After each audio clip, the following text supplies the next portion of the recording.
New York Times best-selling author Dr. Frank Brady came to Woodhaven this week and brought with him a treasure trove of memories.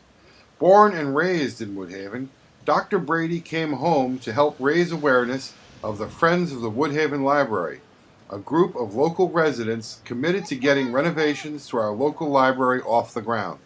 We spoke to Dr. Brady about growing up in Woodhaven, but first he took a tour of his old library, the place he credits with helping him become an author.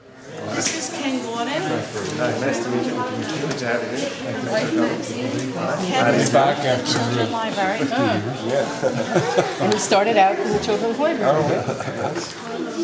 So this is our... When I finally got to be about 14 or 15, I went over to the librarian, who at that time didn't know who I was or how old I was. And I said, get into law case business. And it worked. And she opened up. I remember getting out basic writings of Sigmund Freud. I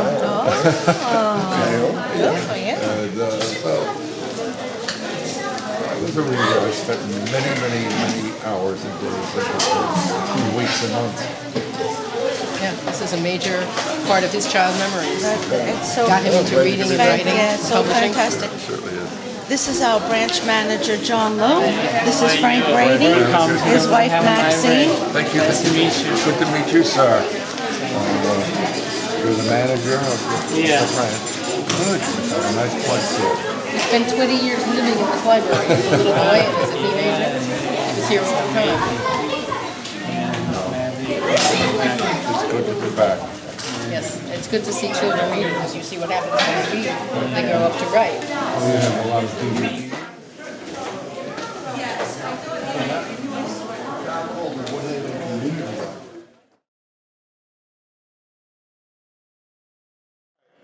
Welcome back to Woodhaven. Glad to be back in Woodhaven after all these years. I had seen a comment you had made about how you owed it to the Woodhaven Library to become a writer. Tell us about your memories of the Woodhaven Library when you were growing up. Well, as I was growing up, we lived in a cold water flat here in, as they were called in Woodhaven. I came from a very poor family, and one of the things I liked about the Woodhaven Public Library was that it was a place I could go almost every day, 6 days a week. It was warm, which my apartment often was not, flat was not.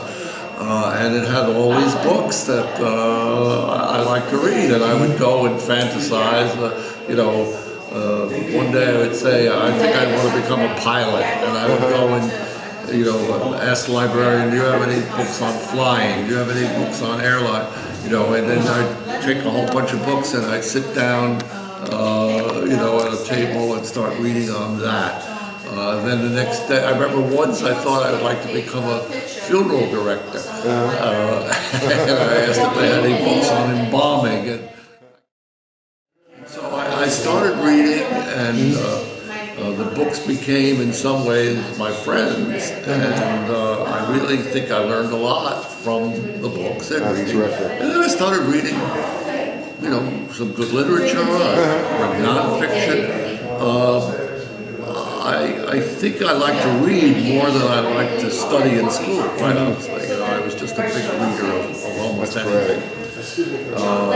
And there was a children's room which was located right down here, but I was always tall, and I didn't want to read children's books. I wanted to read grown-up books. So I don't think they ever stopped me from going upstairs, which the children were really not allowed up there. But I guess maybe they thought I was older than I was, because I was tall. And sometimes my friends who lived in various places around Woodhaven, we'd say, let's meet at the library. We'd meet at the library and go up to Forest Park and play and do what we were going to do. It was sort of a central meeting place for us, as well as being a place of learning, a place of study, if you will.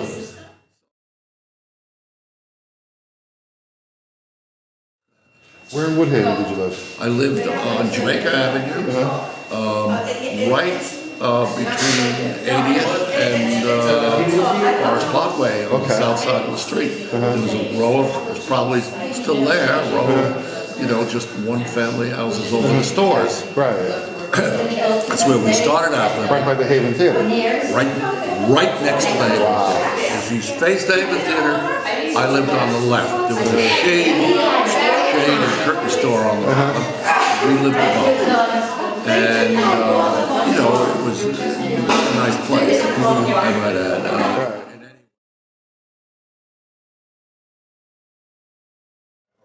My grandfather had come from France and lived and worked. It was a French manufacturing company on Atlantic Avenue and Woodhaven Boulevard called Lance Grosjean. And because it was French and they, you know, he was a young kid when he got here, but he got a job and worked there. And he was actually responsible for, they were making a machine that made the sugar cones for the ice cream and kept breaking the machine. And they wanted to be able to sell the machine. And my grandfather figured out a way to do it. And, you know, he had to make drawings and so forth.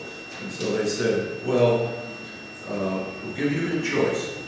Now this is way back, like 1902 or something.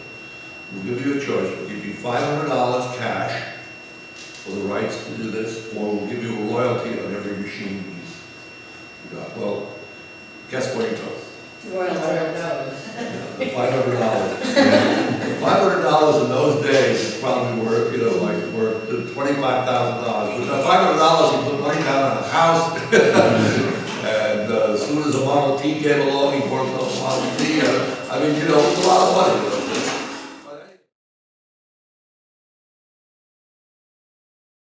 Then later on, I don't know, I can't remember why, but we moved from there to another Jamaica Avenue spot between 75th and Eldridge Lane. Okay, sure. Across the street from Dexter Park. And that started my career in effect of going to Dexter Park and working there.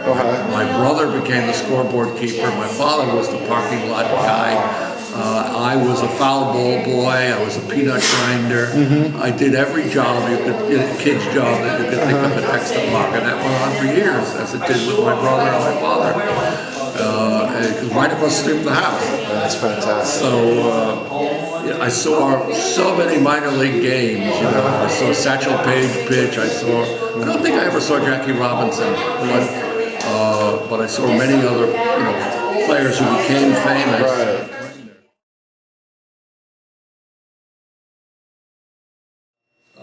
And I started, one of my first jobs was to sell the Leader Observer, okay, standing on the corner of Forest Parkway and Jamaica Avenue by the L station at 5 and 6 o'clock at night when people came down coming from work. And I would stand there with a stack of Leader Observers, you know, Leader, 3 cents, Leader, 3 cents, and they'd always give me a nickel. I did that and always made a little bit of money. Any event, I went to St. Thomas the Apostle for 8 years, and then I went to Franklin K. Lane High School. So I'm a real Woodhaven boy.